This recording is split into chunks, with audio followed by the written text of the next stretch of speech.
ಅವ್ವ ತೀರಿ ಹೋದರು ತಂಗಿ ನಾನಿಲ್ಲವೇನು, ನನ್ನ ಮುಖವು ನೋಡಿ ತವರಿಗೆ ಬಾರವ್ವ ನೀನು.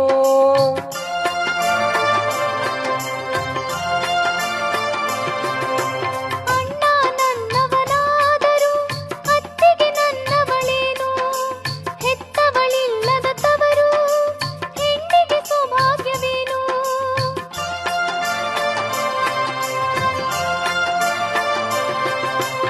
ಆಸರಿಯಿಲ್ಲದ ಮನೆಗೆ ಯಾಂಗ ಬರಲು ನಾನು, ಆಸರಿಯಿಲ್ಲದ ಮನೆಗೆ ಯಾಂಗ ಬರಲು ನಾನು. ಪಂಚಮಿ ಹಬ್ಬ ಬಂತು ಬಾ ನನ್ನ ತಂಗಿ ತವರಿಗೆ, ಮಿಂಚಿ ಹೋದಳು ಅವ್ವ ಏನಂತ ಬರಲು ತವರಿಗೆ.